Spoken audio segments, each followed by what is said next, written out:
halfway through January, and I hope your 2021 has been starting off the right way. I hope you're getting your budgeting down packed. I hope your financial situation is getting better. And yeah, just wishing everyone the best.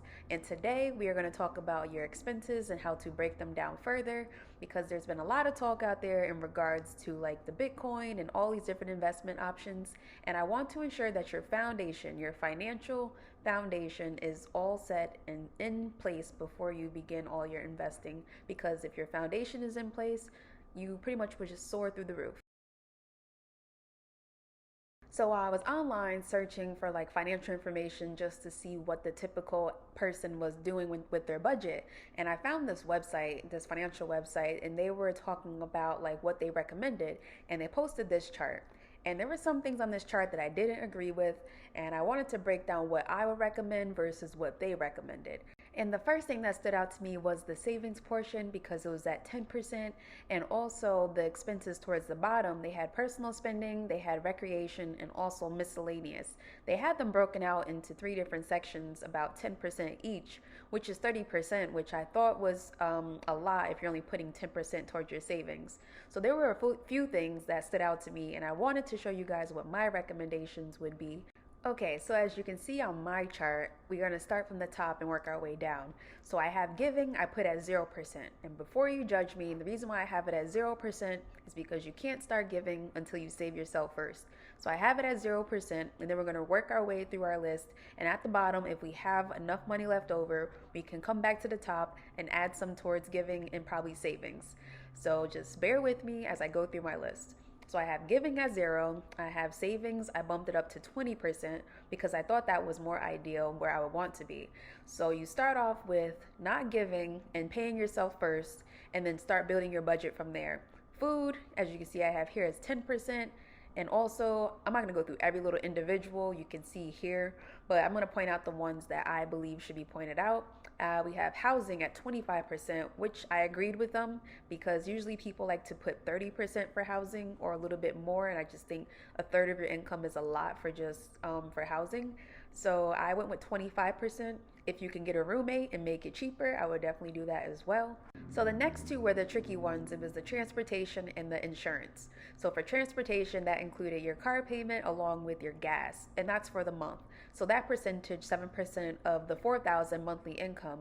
And also I want to point out that the monthly income of 4,000, that's after all your deductions, after like your health insurance, your 401k, and things like that. Okay, so with your transportation, I had it at 7%, which is 280. So the 280, I broke it down in my head as 200 being the maximum that I would like for a car payment to be. And also I had $80 a month for gas. And depending on how far you drive to work, I don't know. And if you're working from home, it's probably less than $80. But this is just my estimate of what I was trying to go through. And yes, if you break it down by percentage, you learn to say no to certain car payments. Because what happens is when you're in the office with the financial guy, and he's like, oh, your car payments are going to be $300.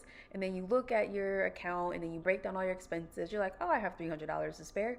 But that's how you mess yourself all the way up. And now we'll go to the insurance. I wanted to clarify on what this insurance was. It was including home, car, and also life insurance. They had a few others, but I didn't think it was necessary, so I just included those three out of the categories they had, because they also had health, and I already said this is post deductions, so you would already have your health care taken care of in your through your company.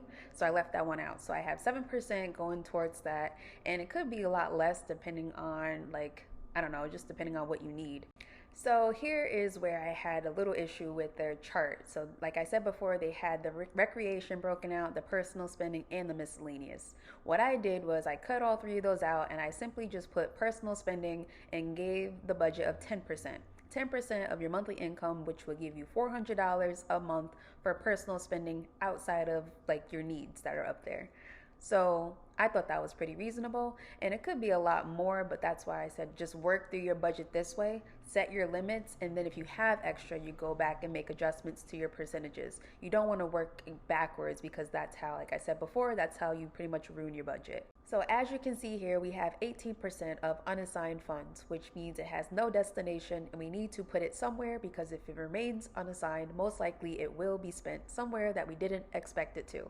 And as you can also see at the top, we did not discuss debt or any debt payments. So if some of this unassigned funds belongs to debt, you can definitely put it towards debt. And if you find out that you maybe don't have any debt, or not find out, but if you don't have debt, then you could just put more towards your savings, and also maybe more towards, I don't know, maybe personal if you want to take an extra trip somewhere.